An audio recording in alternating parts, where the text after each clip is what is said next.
Yo guys, welcome to episode 2 of the Boomer and the Zoomer, or the Zoomer and the Boomer. We haven't done this so long that I don't know what the name is anymore. Who knows? Boomer and the Zoomer, I think. I think it's the Boomer and the Zoomer because I just tweeted out saying this is long overdue, and the Zoomer and the Boomer doesn't sound right. No, it doesn't. Yeah, I'm pretty sure it's Boomer and Zoomer. Anyway, off that tangent, I'm wearing my glasses today. I look like Harry Potter. This is to hide. I'm gonna be honest. It's hiding my insecure, ugly nose. But yeah, I think it works. It works. It does its job. Dom's in his new house. Dom, since we last podcast, you in your different house. Isn't that crazy? That's been 2 months now. Yeah, it is mad. It's been a couple of months now. It is an outbuilding. It's not like similar to what I had before, like a sort of log cabin style thing. It is brick, but it's good because I can escape the world of chaos and children and everything while I'm working here. So yeah, I need to decorate it at some point. That's part of the project, but it's been good so far. We should get like the Boomer and the Zoomer printed on the wall. You know, that'd be a plan. Well, I want to get a green screen or something at some point so that I can do my esports news videos with a background. You know, my head of partnership, she's saying to me, Don, we need to get a background that has all the has logos and we can put partner logos on. Inspired by interviewing Fabian, the Excel performance coach, because you have all the stuff in the background, Excel and all the partner logo, so she really liked that. That'd be a shout. Anyways, to jump in, I know me and Dom are really bad with tangents because once we talk about something and raise something, we can easily do it for like 5-10 minutes or even more. So we need to cut ourselves off at some point. But let's go over kind of a brief what we're going to be talking about this episode. If we're going to hope to talk about at least 2 main topics. It may be less, maybe more, depending on how long it takes. But the first one is like the grind, the hustle, overworking, and how this is like super embedded in esports. If it's good, if it's bad, should you do it? Should you not? Where's the cases it works? Blah blah blah. And then we'll surprise you with the second. We'll surprise you. There's no need to say it now. We'll just jump into it later. And then we'll end with just what we're doing. People in though. I guess we could think about that afterwards, couldn't we? Yeah, actually, fuck it. We're going to talk about the controversy around the first gate operator in Rainbow Six Siege. Mental, I know that there's controversy about it, but we'll come on to it. Yeah, and representation, I guess. Yeah, no, for sure. It's perfect time to fit that under too. Cool. Do you want to start off, Dom, with the grind hustle? Because you've obviously been in the esports industry a little bit longer than me. Is this something that's always been a thing, or has this kind of developed at a certain point? Good question. I think yes and no. I think there's always been this element of in esports, because I've been covering UK esports as well, and it's more the amateur, semi-pro level and below for the most part. People have worked really hard because they've done it in their spare time. So they have put everything in to what they're doing in their spare time, work really hard to try and make it a full-time job, or at least receive paid work. So it has been a thing. And then for me, you've got owners of organisations like Hector at Optic Gaming, who's always said, you know, you've got to work damn hard in this industry if you want to get anywhere, weekends, evenings, and so on.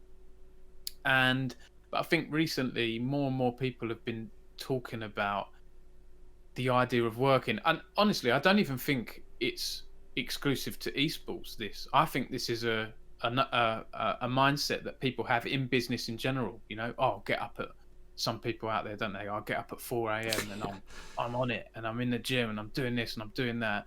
I think it's a mindset in general that's being challenged a little bit more now. As human species, we're learning and evolving and like learning and taking things on board.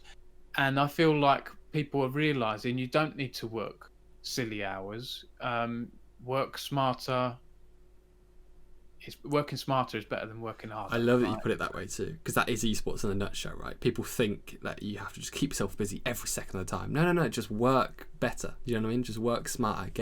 If you can do your 8-hour job in 2 hours, good job on you. Do you know what I mean? Don't spend any more time on it, if that makes sense. Maybe work on a different past hobby or whatever. Yeah, exactly. And I'll give you an example, Nathan. I know we're going to come on to it later, but I wrote an article about the first openly gay operator in Rainbow Six. It's not esports related, but it's related to our big esport in Rainbow Six. And I saw when the news broke, I thought that's quite interesting. It got a lot of people talking on social media, and I saw that no one had written a news story on it. So I thought, well, I'll write something on that. And there are some days where I'll write like 4 or 5 articles, put a lot of work in, and they might not get loads of views. I've spotted that one, written that article. I went to bed early that night, and then it's getting tons and tons of traffic. So that's the thing of working smarter. You know, I saw that no one had covered it, and I could be the first one to get there to publish it. And then it's working smarter rather than working harder. So I think it's right. People are challenging this mindset. And I had a chat with Alfie, CEO of London Esports, the other day, and we got onto this topic. And he says he respects people that want to put the grind in. It's down to the person. For me, it's all about striking that balance, right? Yeah, you can work hard, sure, but don't forget to switch off, because it's really important as well. And I will say as well, Nathan, shout out to Adam Fitch, who wrote a great article on this. And I think he called it the problem esports has with like hustle porn, as he put it, which is quite interesting. Yeah, I can jump in too, because I'm good friends with Adam, and me and Adam kind of entered, well, I'd been in esports a little bit longer, but he actually approached Radiant, and he was like our first writer under Radiant as like a freelance volunteer thing, right? But then as soon as he joined, he got offered at Esports Insider like a paid gig, so he kind of left, and we moved on from there. But we were always friends from that point. I think it was like February 2018, I want to say. But what I find interesting about Adam is Adam's changed a lot now, and I've changed a lot. But back then, when we were both at Esports Insider, we were both like, I don't want to say in competition, but it was like who could do more work, do you know what I mean? Who could make the most of their day, who could get more hours under their belt, and who could get more done at the end of the day, which was super unhealthy. And I love that he's really changed now into a much healthier person, a much healthier mindset, and I hope I have too. Look, I think I struggle with my job, and it's especially important in esports. You mentioned taking a break away and getting that space to yourself, because look, you got to think it's different with a 9 to 5 job. Let's say you're working in retail, because you come home and you sit at your computer, and then you'll play League of Legends for the rest of the night, and that's your hobby, right? Esports, if gaming is your hobby, which it most likely is if you're in esports, like 90% of the time, it's your job. And it's also your hobby. There's no escape. Do you know what I mean? You're in it every single day for 24 hours a day. And that can be really quite taxing on your health after a while. Social media, I talk specifically, and I'm soon to do a series with Hitmarker talking about it. But I find it really difficult to get away, because I like spending time on my personal social media too, but I can't escape that platform. Do you know what I mean? I can't escape Twitter or Instagram, because I have to not only do it for Excel from 10 till 6, but then outside of hours too, because obviously esports is esports, and you have to be super flexible sometimes. But when I leave that and I escape that, then I come to my own personal one. So I'm never really getting time away from social media, and it can be super, super taxing. Look, I'm not the one to complain about trolls or people giving hate on social media. I'm used to it. I grew up with it. I don't really care. People are just trying to gauge a reaction from me. Whatever, don't mind. You can troll me all day. I'm not going to give you a reaction. That doesn't bother me. I think what bothers me is I have a weird obsession with looking at stats and analytics, and like I track every day. Okay, if I don't hit this certain amount of impressions per day, I'm not going to hit we don't have certain set targets right now, and if we do, they're pretty easy to reach at the moment. But it's like I keep looking and think, oh shit, okay, I have to go really hard tomorrow, otherwise I'm not going to reach it this month. Do you know what I mean? It's always at the back of my head, like that constant stress, which is super not healthy. I'm going to be honest, I'm sure Fabian won't mind me saying this publicly. Is Fabian messaged me about 4 days ago, messaged me and just said, look, Nathan, are you okay? Like, you look tired on calls. Like, is everything okay? Please do speak to me if anything's up. Please do take a break. Make sure you focus on yourself. And I was like, yeah, I appreciate it. Like, I wasn't that bad at the moment, but it was definitely, look, it's been a busy 2021 at the moment. I haven't had a day off yet. It's been non-stop, and Excel will continually be non-stop for the next couple of months. But I can say we're recording this on the 21st. It's my birthday on the 25th. I've got that off under company policy, so I'm just going to do absolutely nothing that day. Go walk my dog, do nothing, hopefully recoup and be fully energized again coming back to it. But it's so important to take breaks. It's so undervalued. But back then, to come back to the Adam and myself story, it was really unhealthy, because we felt, and I don't want to put words in his mouth, but I felt if I wasn't working, and someone else would get the lead above me. Do you know what I mean? Someone else would get ahead, and I don't want that. I want to be the one on top of things. I want to be the one that gets the next job or gets the next pay rise or whatever it is. Do you know? And I love the industry. At the end of the day, it comes down to the passion in the industry, but you need to take a step back and go, you know what? Is this healthy? Is it? And most of the time, it's not. Do you know what I mean? You got to be honest with yourself. Most of the time, it's not at all. Yeah, and you're right, you've got to look out after yourself, take breaks. I mean, with Twitter as well, Nathan, one thing I found interesting is, so first of all, I think, yeah, you seem to be someone like me, you put that bit of pressure on yourself to do well, right? Like you were saying about the impressions. Yeah. And then when you switched off from Excel, then you're doing your own personal brand, you know? And, you know, you don't have to listen to me, but don't be too hard on yourself. Whenever I speak to my dad, whenever we're finishing a conversation, he says, don't work too hard, because he knows that I work hard. Yeah. Lifting that pressure can be fine. What I've found works well for me, Nathan, is Sunday is pretty much a no work day for me. This is different. Having a chat with you, it doesn't almost feel like work in a way. It's a bit of fun. We're doing it in our spare time. Of course, yeah. But yeah, in terms of articles and things like that, I don't really do anything on a Sunday, and if I do, I tend to time it to go live, so that gives me a bit of a break. And then Monday is busy. Monday to Thursdays I find are very busy in the world of news. You've got a lot of press releases coming in, so I need that switch off. What's your favourite day of the week? It's a good question. That's hard to answer, because maybe Friday, because I feel like the week's winding down, and I know that what I like about Fridays and Saturdays, I can catch up on the news. Because people aren't going to be putting press releases out on a Friday, Saturday. Okay, yeah, you get esports tournaments, you get LEC and things like that. But, you know, that's the beauty of doing my own thing. I don't have to force myself to cover things, you know. And weekly tournaments, you know, unless something super amazing happens, it's not, you know, it's not always worth an article. I think the most interesting things are getting those interviews in, you know, and opinion pieces for me.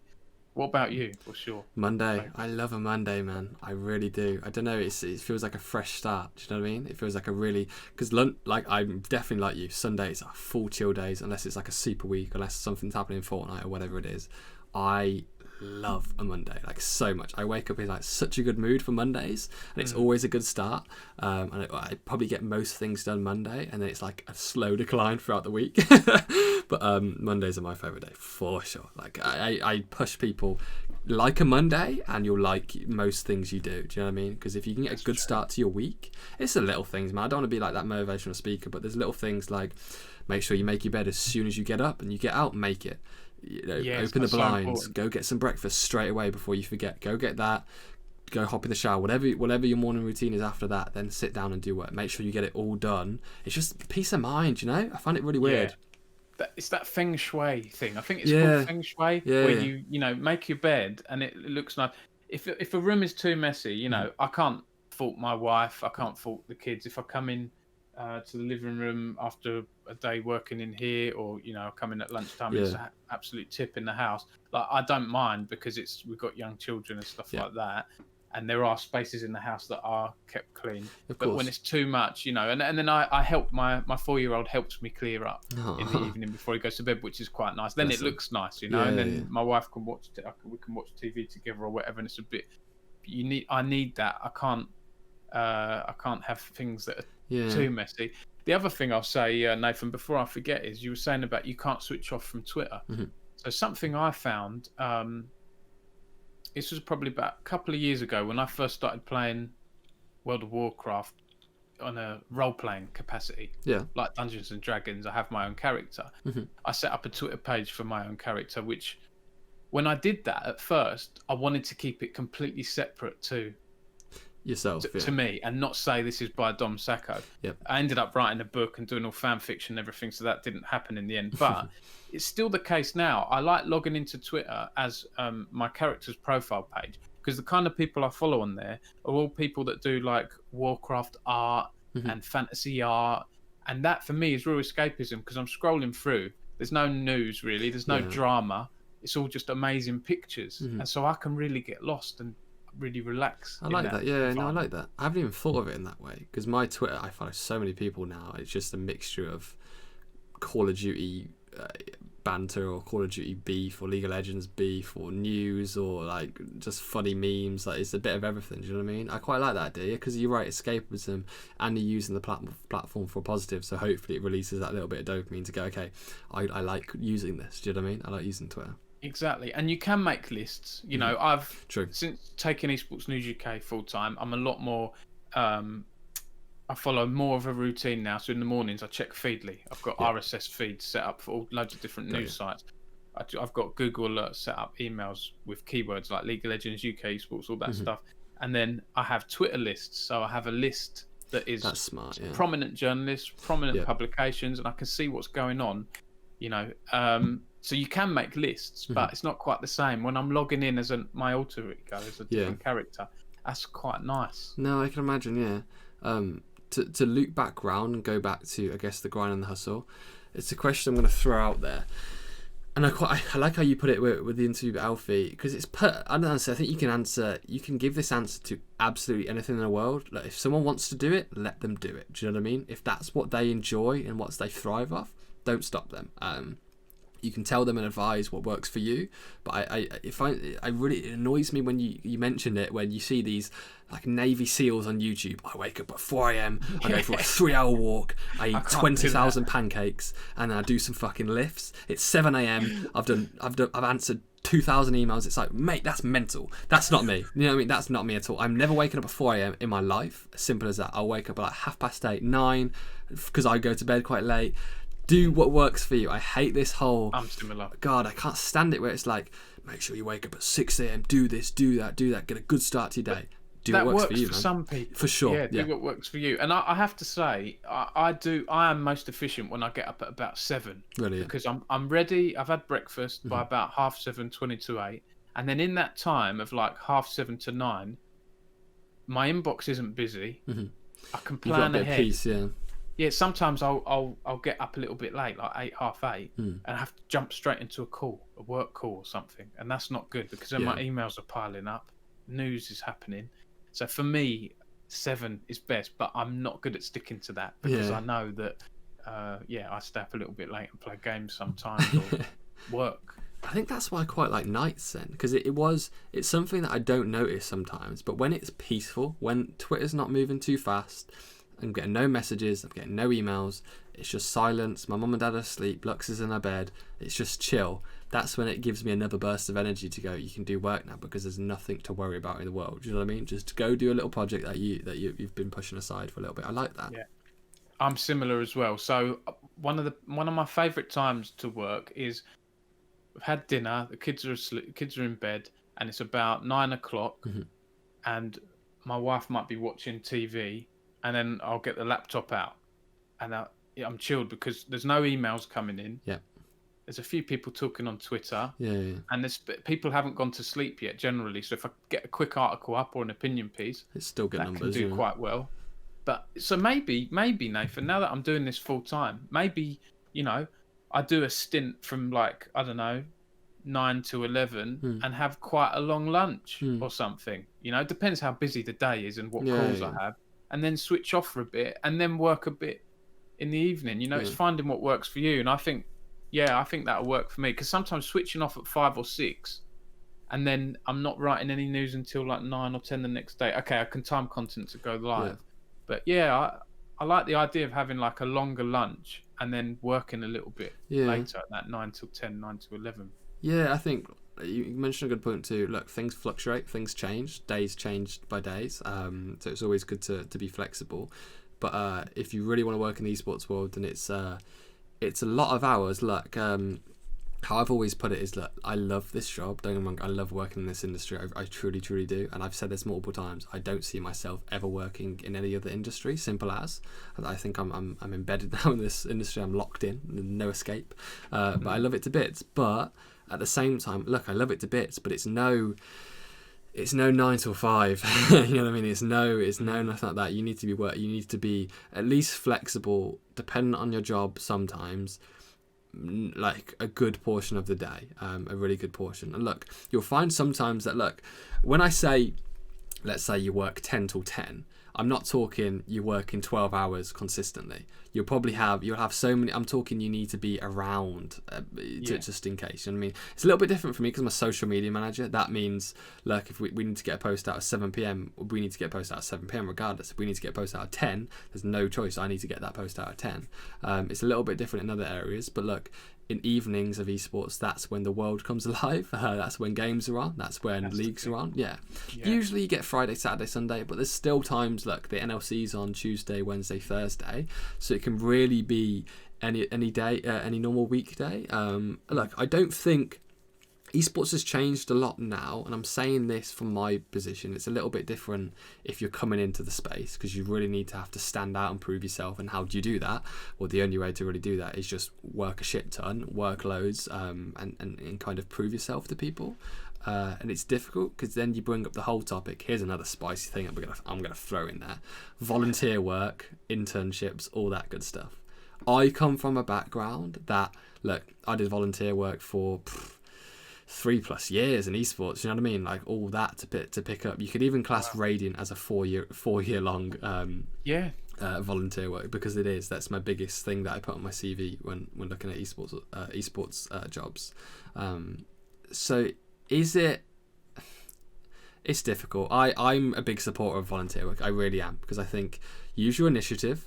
Go out there, do something, find what you enjoy. That's the biggest thing about volunteer work. I don't say go do volunteer work just to throw things on your CV, even though it is really useful. Yeah, for of the course. sake of it. Don't do it for the sake of it. I say do it because, look, it's esports. There's loads of different areas. People come to me like, I think I'd like to do social media. It's like, a lot of people think they'd like to do social media until they do it.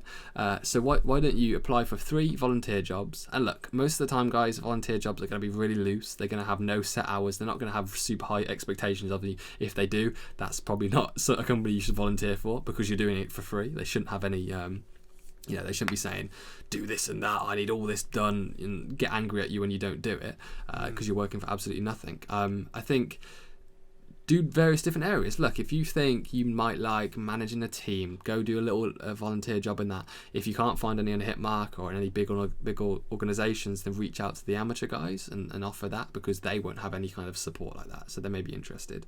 Use initiative. That's the biggest thing, and it frustrates me sometimes, but I understand that, look, we're in a very much of a world where people have been spoon-fed, so they're not used to going out on their own and looking for things, you know what I mean, and kind of scouting. I have this 15-year-old in my DMs. Honestly, he inspires me a little bit, because he comes to me and he goes, look, Team Liquid, their Instagram's pretty shit at the moment. And I'll have a look, and he's like, yeah, you're pretty right, to be fair, mate. He's like, should I reach out? Like, send him like a quick deck of me like saying, look, this could be improved, I could do this, that, I can offer this and that, here's why you should hire me, and I cost this much. Should I send it? And I was like, bro, absolutely. You're 15 years old and you're thinking of that. You're way ahead before me. And great initiative. I was absolutely a bit shy great initiative. at that age. For sure, yeah. And I was even late. I got my job because I used initiative, but I was not bloody 15. So when I'm hearing that, I'm like, that gives me real hope that it's not doomed. Do you know what I mean?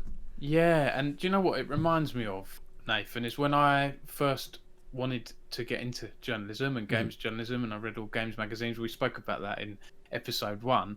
It was actually my mum that reached out to Nintendo Official Magazine years ago, because I didn't have a contact. I was whatever I was at the time, 14 or so. I was a bit shy. I didn't really have I didn't have much inner confidence. But also back then, it was quite hard to get hold of people. You had to phone them or send a letter, really. And the thought of phoning this magazine, I sort of idolised those journalists. That was too scary for me. I was too young to do that. But my mum sorted it out. But now, the barriers, the goalposts, everything's changed. You can just DM someone, and it's not as scary as, talking to someone. Well, maybe it is to some people, maybe it is, but you can take your time to type out the perfect message and everything.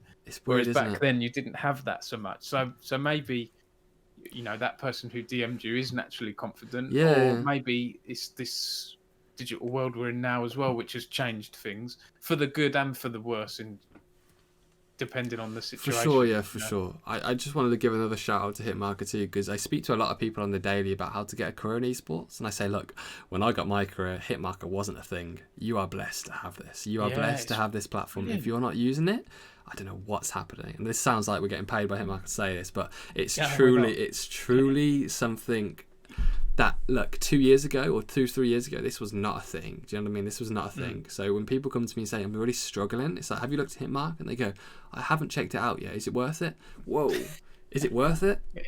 Whoa, come on now. This the main spot you need to be looking at right now. Just initiative. It's simple things. Make a LinkedIn account. Make social media platforms. Tweet something interesting. Reach out to orgs. Network is the biggest thing. Look, it's difficult during COVID, of course it is, but we've been in COVID now for nearly a year. People are used to networking via LinkedIn and Twitter. They're a little bit more open, these big CEOs, these big managers, to cooperating and talking via there rather than just events. But once events come back up, and this is funny coming from me because I'm definitely not a naturally confident person most of the time, but go, look, if you see the CEO of Razer, let's say, at an event and he's not speaking to anyone, he's just browsing his phone, go up, tap him on the shoulder and be like, hi mate, my name's this. If you've got a business card, throw it over. Explain your story, keep it short, because sometimes you can kind of, if you're good at understanding people's like vibe and coming off them, you can tell if he's enjoying this conversation and he wants it to go further, or if you should cut it short and give him a business card and best, because you don't want to leave any type of bad taste in someone. But I feel like we're going right into like how to network and stuff like that, but it's super important. Networking is so undervalued and people don't I get it's a confidence thing, but now that we're all online, there shouldn't really be a confidence barrier there, because you only have to send a message. You know what I mean? You're behind a screen. What I will say on the other side of things as well is, yeah, it's great to have inner confidence, but my advice to people is also don't overdo it. Don't come across like you know best. You know that person who was DMing you. If you go and DM or find the right person at Team Liquid and say, you're doing a bad job, I could do better, and you've got nothing on your experience. Mm-hmm. If someone sent me that, like, your articles are rubbish, Dom, give me a job. I'm 15. I'll be like, who's this person? But if you don't have that, the work to back it up, you can come across a little bit rude. So my advice to people is also be confident, but also be humble and be respectful. Sometimes I see there's a bit of a lack of common courtesy in esports, not even just esports, just the way things are in this digital world. You know, and I'd like to see more of that. Someone tweeted out something earlier. It was a games journalist. I can't remember his name now. Kirk McKeon, I think it is. And someone had messaged him and he shared this DM and it had a few hundred retweets. And it was from someone saying to him, saying, look, I wanted to just apologise around all this hoo-ha around a review you did years ago. And I called you out and I called you this and that. I got caught up in the whole Gamergate thing, and I realised now I had this thing about hating games journalists, but now I've grown and developed and realised not everyone's bad. And he apologised for it. And this journalist tweeted it out, and everyone was like, you know, oh, there is hope for humanity. This is such a nice thing. To be humble and admit to someone when you've got something wrong and apologise and move on, it's so good. It really is. And if anyone has that, don't keep it to yourself. Let that person know. That's what I'll say, because I've done that over the years and it does help. Like, it makes you feel better, and it makes that person better. Good you mention that, because it puts you at ease too. There's no need for holding this unnecessary burdens that are just weighing you down also. It's funny we talk about it too, because I did that at the end of 2020. I think it's the best time when the year's coming to a wrap and you're kind of reflecting on everything. I messaged a couple of people and said, look, I struggle with congratulating people sometimes because I just see their success on Twitter and I drop it a like, but that's not enough. I need to drop a message and go, look, I'm fucking really impressed with what you've done this year. Good shit. Do you know what I mean? Because that can go far sometimes. That can really, really far. And people have done that to me in the past. It feels really good. Do you know what I mean? It feels really, really nice to say, look, I'm getting recognised for this hard work, and people need to do it more. But don't hold grudges. There's no need. Life's too short for shit like that. Do you know what I mean? It really is. We'll probably talk about this in the next episode in terms of, like, do people in esports deserve second chances? Let's say if they've, I don't know, said a racist word or they've cheated a game. There's certain levels, I think, and there's two radical examples I've used there. Do those people deserve to return or not? Depending on the context is obviously important, but we'll get onto that next episode for sure, I think. Coming back, I guess, trying to close on this grind hustle topic. how can we end it? How can we end it? I feel like I had a point, but I don't know where to go. Yeah, I'd just touch on the balance thing, because what we've spoken about is what you've said is, everyone's different. Find it what works for you. If you're at the point where you're working in esports, even if it's voluntary, unpaid, or it is paid, Yep. and you're not happy, you have to have a stop and a think and a step back. Yep. Kind of like you and Adam went through. Adam has openly said on Twitter at points he wasn't happy because he was overworking himself. Now, take the breaks, find the routine that works for you. And it is so hard because it's, COVID has changed everything. The digital world has changed everything. We're not in this 9 to 5, go into an office and come home and clock out at 5 o'clock era anymore. I think after COVID passes, the work world will have changed. So it's even more important than ever to find your own routine, because when you're in a 9 to 5 and you're going in and coming home, it's quite easy. When I worked at Auto Trader and MCV and things over the years, it would be whatever it was, 9 till 6, and then the commute home, and then I had a routine of doing a bit of badminton some evenings and things like that. COVID's changed everything. So yeah, you need to find what works for you.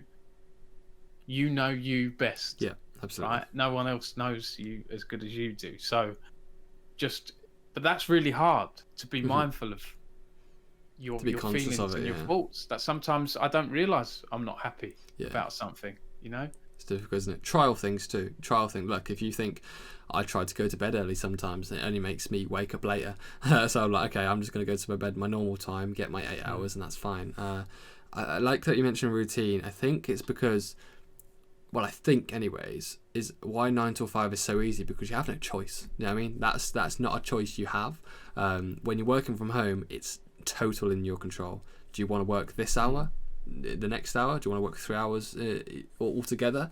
It's totally in your control. And sometimes, especially when you're not used to that, you don't have a clue. Like, this is power that you don't know how to possess. You don't know what to do with your total free day. Do you know what I mean? And how to spread it out with your work, which can be scary sometimes. But at the same time, it's super fun because it's yours. Do you know what I mean? It's yours to grasp. It's yours to own.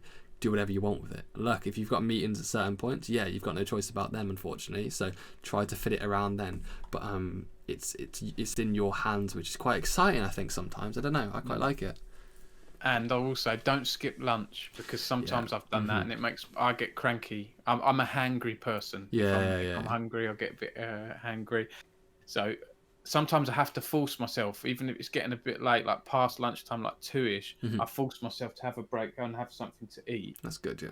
Because if I don't, it just won't do me any good. Yeah. Just your work isn't going to go anywhere. It will still be there. Well, yeah, exactly. That's what people think. Yeah, that's such a good point, because it's like, whoa, the esports world isn't moving as fast. Like, isn't going to disappear if you go have a break. Don't you worry. It will be here.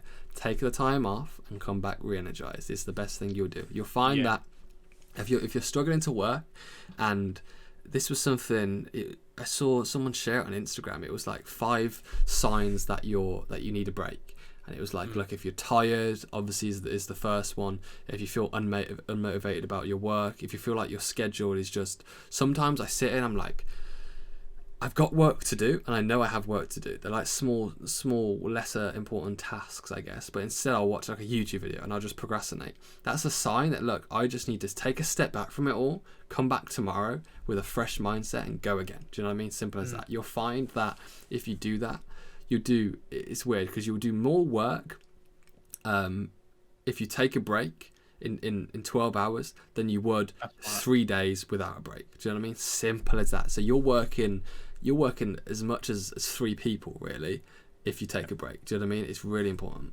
I'll say, before we move on, I interviewed Reckless a few years ago, and I asked him about player burnout, player retirement ages. Do you scrim all day, every day? And he said, I used to think that playing all day, every hour of the day will improve me as a player. And then he said, I realised that actually having a break, going out for a meal with a best friend, or having lunch with your parents or family, or taking half a day off to talk to your family, gives you a second perspective, gives you a break, and then when you come back to the game, you feel refreshed. And now that seems to be more, I interviewed, this was like 3 or 4 years ago, and since then the whole performance coaching setup and so on has improved a lot.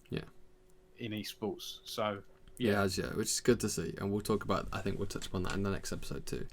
To jump onto this weird, strange conversation that we even have to hold right now is so Rainbow Six Siege released their first gay operator. What was the name of it? What was the name of him?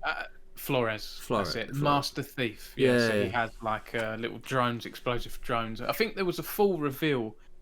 Actually, I think the full reveal's happening today, and I haven't seen it. I've only seen the teaser and the bio page on the website. But you can get a gist of what he's all about from that initial reveal anyway.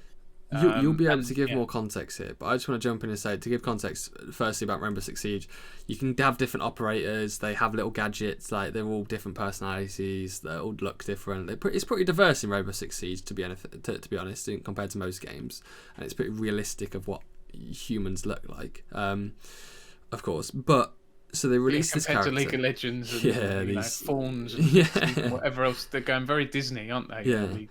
But to release this character, there's some backlash, but what I find interesting, maybe you'll give more context, the initial release just shows the champion. If I watched that, I wouldn't go, is he gay? Is he gay by the way he's dressed? I wouldn't have no clue. Regardless, if it did come across that way, I wouldn't care. The funny thing is, this pops up in his lore. It mentions that he married or he's dating another man. It's a bio page, on the Ubisoft website, and it's a note. It's written. The note is written from another operator's perspective, and says like, I've known Flores a while, or whatever it is. He keeps himself to himself with his personal life. It's something like he loves his husband. He goes home and keeps his personal life private. Something like that. It's like 2 lines, and it's just blown up on social media. There are some people saying, I don't Ubisoft. I don't care if this player is gay or not. Or some people have said, I don't want to play as a gay character. And then other people saying, this is great. More representation in games. And obviously I'm in that camp as well. So yeah, but it got a lot of people talking. So I wanted to cover it. No, it's not super esports related, but I think it's good to mention. Yeah, here's the most ironic thing, and why I mentioned just before that is because look, I would comfortably say that 100% of those people that have watched the short clip and watched the announcement think, oh, sick, cool new champion. He looks pretty sick. Like looks pretty awesome. And then they see the bio, and some choose to go, oh no, I don't like that. I'm not supporting that. Why? You've liked him regardless of knowing his background. Now you know that he's married to a man. You don't want to play the champion anymore. How does that change things for you? Do you know what I mean? How? Do you know what I've seen some people say, Nathan? And I'm not defending them, but I always try and see both sides. And some people have said, well, it's forced. The developers keep forcing things in on us in this. I'm trying to think of the word they use now, but to diversify everything, developers force in female characters, or they force in gay characters, and so on. I don't really see it like that. Society as a whole is better represented now than it was when I was born 35 years ago, and that will continue. Have some game developers forced things in? Who knows? I'm not in their meetings, and I know there are some consultants out there that do push for greater diversity, but I think that's a good thing as long as it's done well. As long as there have been some people criticizing I don't know, games like Red Dead Redemption, saying it's misogynistic. Well, life was more misogynistic back then as well. So I do think developers have a careful line to tread between changing history but also making things more politically correct. It's weird too. You mentioned Red Dead. There was even some comments saying it's not racist enough. What do you mean it's not racist enough? You want how what do you want? Do you know what I mean? Like, you can't satisfy anyone at the end of the day. I like that you mentioned. The thing. It's good that you mentioned the force thing too, because personally, and I think we both agree here, don't really care if it's forced or not. But I think it's important that it is represented well and implemented in a natural way, because if you force things on people, there's a track record of that not working and people feeling like like, oh, they want me to be gay. Like, I'm not going to be gay. It's like, well, they're not doing that at all. Relax. They're not saying that. They're just including the character. And anyone who thinks this was forced is pretty mental, because you have to physically look and reach for the lore to go out. In the game, I'm going to imagine there's going to be no references or no clear things that really force it upon you.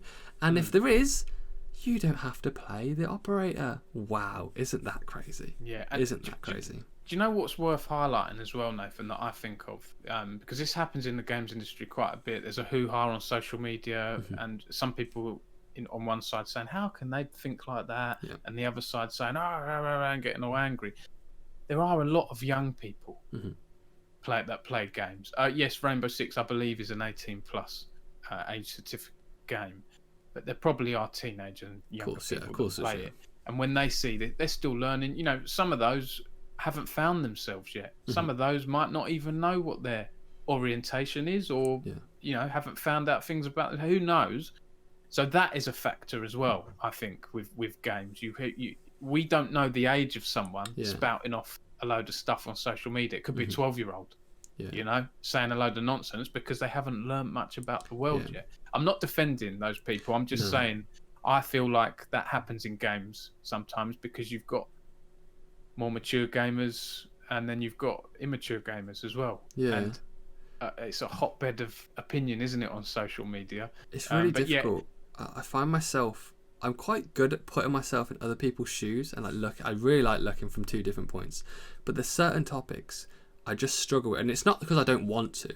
I really want to see how they see it and and why they think that way. I really want to, but there's certain things, like, especially when it comes to homophobic people and racist people, I just really don't get it.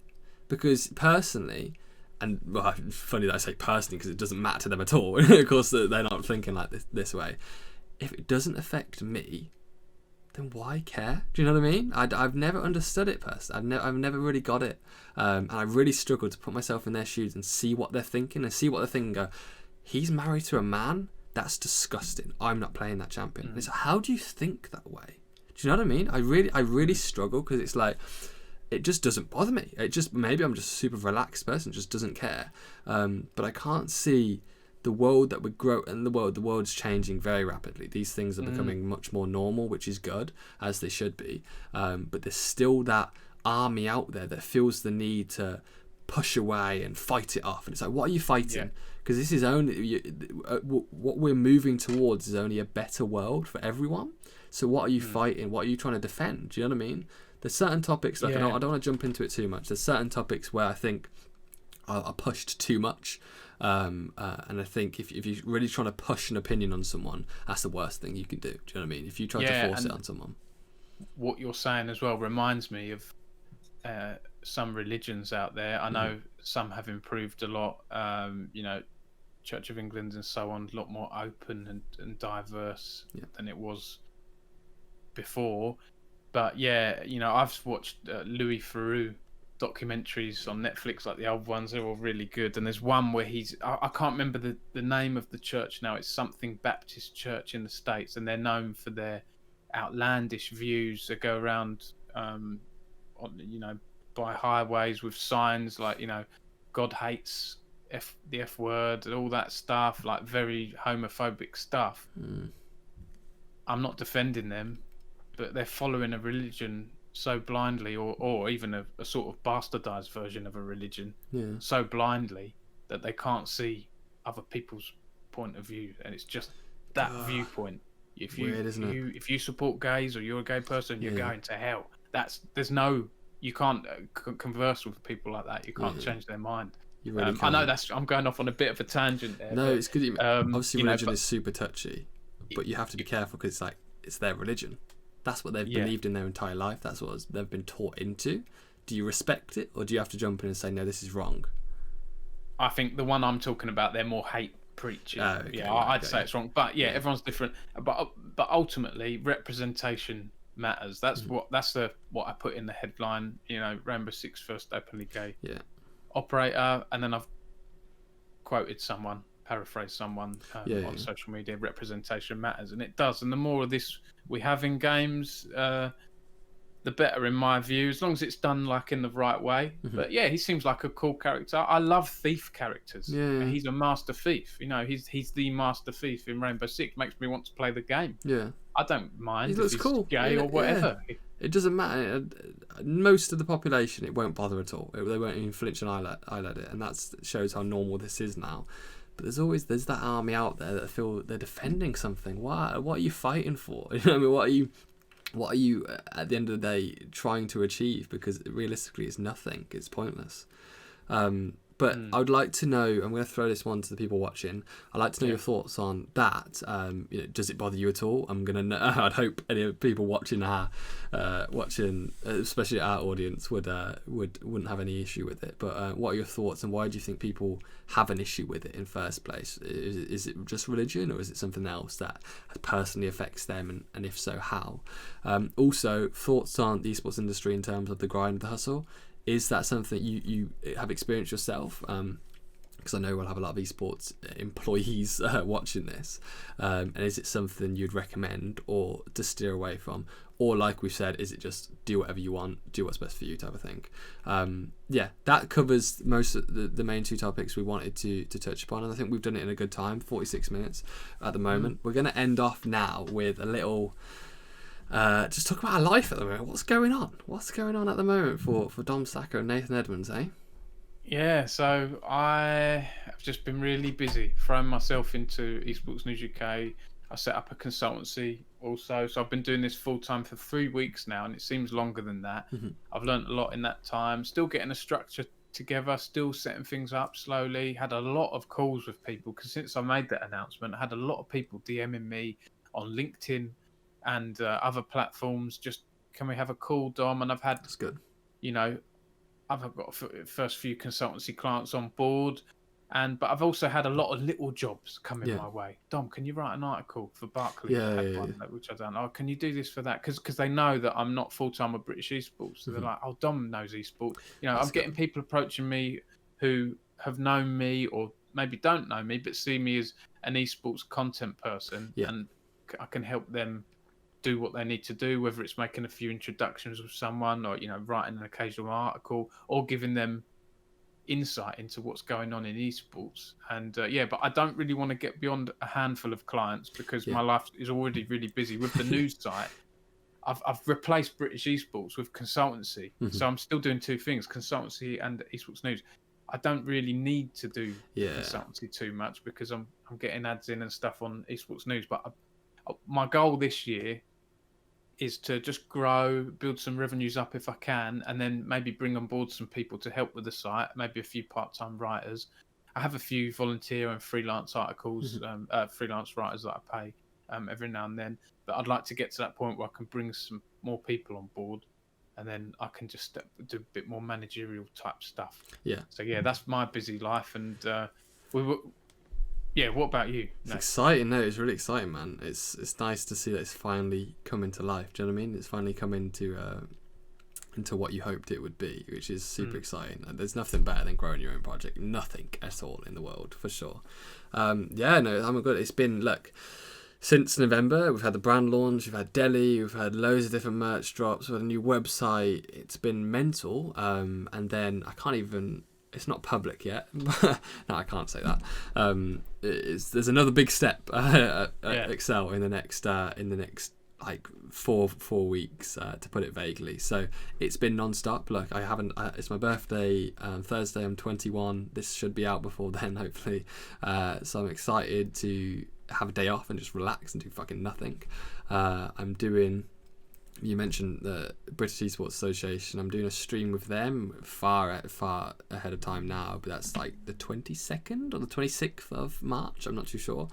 So that should be fun. I enjoy stuff like that. I want to do more things like that. So hopefully I feel like that platform's the right one for me to go on in terms of hopefully more people will contact me if I don't start fucking blowing out swear words left and right, because there'll be students watching that probably. You've made me, first of all, happy birthday for Thursday. Thank you. You made me feel old as well, because I can remember my 21st birthday. I was at uni. Oh, really? That was my last year of uni, and I had a house party because my birthday's near Halloween. So I invited people friends, and then I said just to bring along anyone. Yeah. And it was insane. Like, we had a lot of, probably about 200 people crammed into my house and garden. But I invited my now wife. Oh, I invited really? her, No. and she couldn't make it. Oh. And I'm so glad she couldn't make it, Right. because Was I it wouldn't be disaster? married to her if she was there that night. Right. It's my worst night of drunken Were you a bit of a state? behaviour. Yeah, and I don't really drink anymore, but I'm very glad she didn't turn up. Yeah, thank God for that. That'd have been a different, We'd be married right now, but yeah, a different future. I'm gonna throw it out there quickly, because some people find it weird, and you probably won't now because you're a little bit older. I don't drink. I've never drunk. I've never been drunk myself. I just don't drink alcohol. It's not a decision. There's any real reason for it. I just don't drink, and people find that super weird as a 20-year-old. No, I think it's fine. And look, I up until about 18 didn't drink, and it was almost. I think times have changed a bit now. Yeah. People, the younger generation, aren't going to pubs. Ignore COVID for a minute. Before COVID, weren't going to pubs as much, and pubs were getting a bit worried.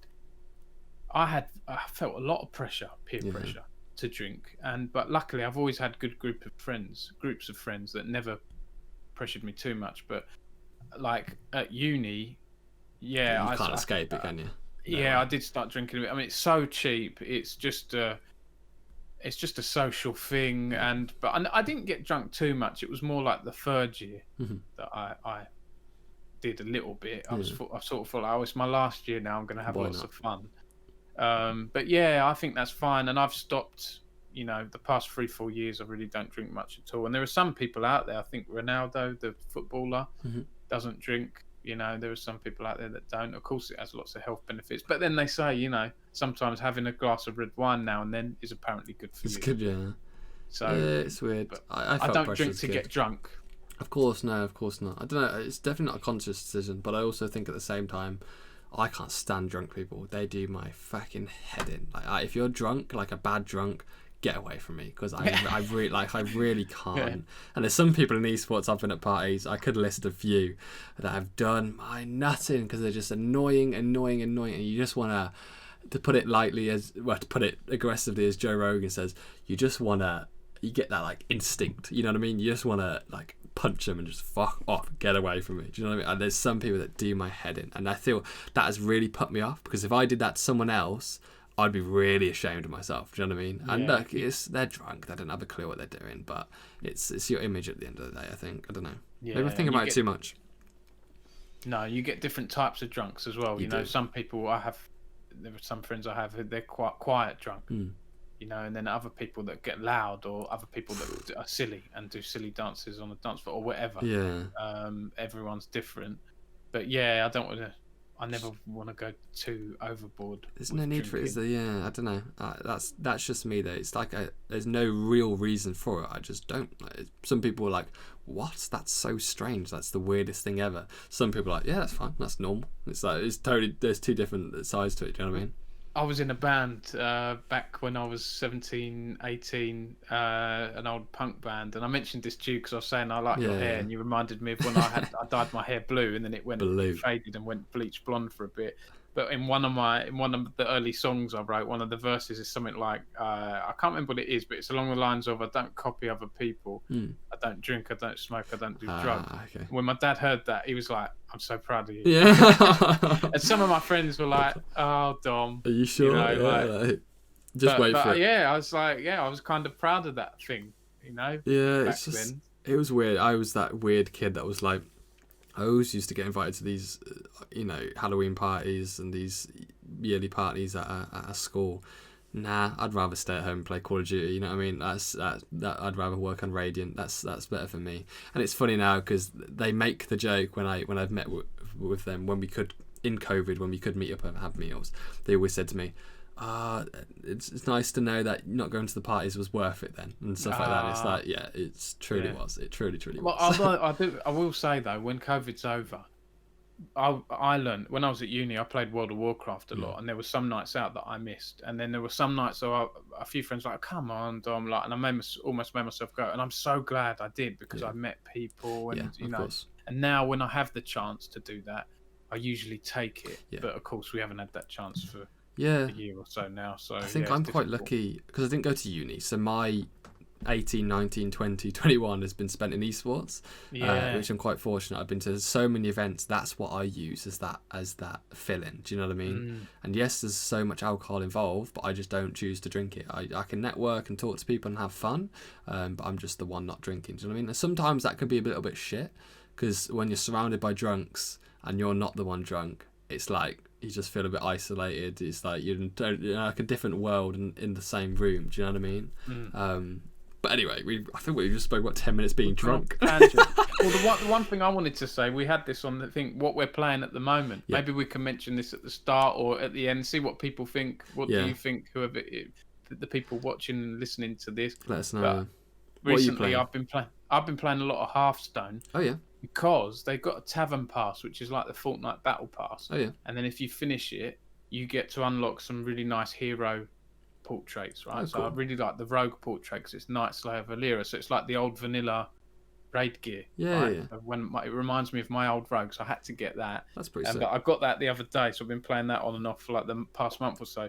But I've recently been in touch with an old friend, and I've been playing some Steam games. I've got a long list of games. I want to get through them. I picked up Little Nightmares 2 on the Switch, which is quite fun. I love the first one. It's sort of like a childlike horror kind of game, puzzle game.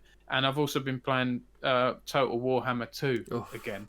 What a DLC banger. came out in. They keep releasing DLC, and it's the DLC came out in December. It's like these two Wood Elf sisters, and it's a new campaign. They've overhauled the Wood Elf campaign because before it was a bit shoddy. It didn't really work that well in terms of the big campaign. And I've been enjoying just playing that early, but I've said to my friend, because he said, "Oh, how is it, Dom? Because I saw you playing it the other evening." I said, "Yeah, I'll probably play it for I don't know, 7 or 8 in-game hours, and then I'll stop because I'm not doing another campaign. I'll take some of the north of the map. And and then you'll give up. Be happy with that. How good are Total War games? So good. Total War games. I grew up with them at some point. The first Total War, where you could just on Nile Bridge just put a line of Spartans and like it'd be unkillable. Like, I remember memories like that. I love Total War games. They're really brilliant. Yeah. What have I been playing? A lot of League of Legends. Played Clash today. Won a Clash. One Clash. Another win in the bag. Went on a 5-win streak also with ranked with Genge. So that was good. Nice. It's been going well. There's 2 games I want to mention. You'll like Becastled. It's about £10 on Steam at the moment. It's like where you build up your base, slowly you can expand more and more, and at night monsters and mobs come to like raid it, but you know which direction they're coming from, so you get to build up your fences there. Cool. Then like it's like day-night cycle, but there's so many things to build, and the map's pretty big. It's like a Minecraft style luck, if you want to put it like that. I quite enjoy that. But I've also been playing Satisfactory. This is a recommendation I guess I got from Medic, who kind of said, look, it's good, but it's super complex and it's super overwhelming. And yes, I've got to that point now, and it bloody is. It's really just swamped with stuff to do. Too much to do. Do you know what I mean? Do you know when there's too much to do in a game and you just feel overwhelmed and you just go, no, I'm going to close it. I can't be asked to even start. What is it, a puzzle game? No, it's a factory building game, which sounds super boring. Oh, yeah. Have you seen it? I'm not too big on them.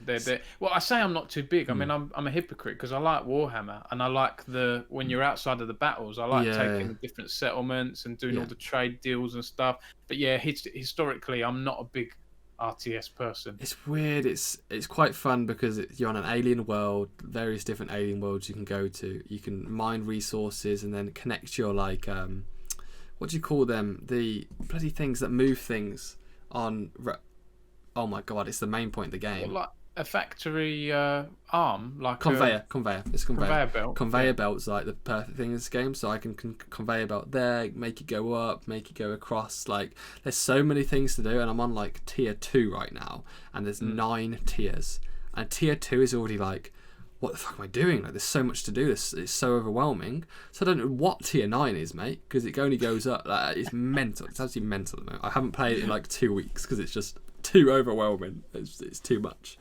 But that's what I've been doing at the moment. Well done on winning Clash. Did you get any good rewards? Because I've had a few good little... You get a few little ward emotes and things. I've only ever done runners-up. I've finished runner-up or won the losers bracket for like the past 3 or 4 clashes, but I've never won the winners bracket. So this is, I think, my 3rd win now. My 3rd Clash win. Oh, nice. Just to flex, by the way. But today, as a basic ticket, I think I got 3 pretty good skins, like 2 wards and then 3 emotes. Yeah, it's good. Look, our matches were 19 minutes long. 21 minutes long and 30 minutes long. Like we stomped all the teams, so it was nice to get it over and done with pretty quick. But yeah, I like Clash. Look, I know people complain about it because it's broken the client or something. And apparently the client was never shit until Clash was involved. But I enjoy it. It's not too often too. They threw one in on Thursday the other week too. Wednesday and Thursdays they did them. Yeah, which they've never tried before. Which was fun. Like I enjoyed it. But yeah, I enjoy stuff like that. League of Legends. Definitely addicted to. But I'm looking at the time now. We've just passed an hour. I feel like an hour. Yeah, it's perfect time. I think we definitely cocked up. Well, I cocked up the first couple intros, so it'll be like 58 minutes probably now. But we're about to reach an hour.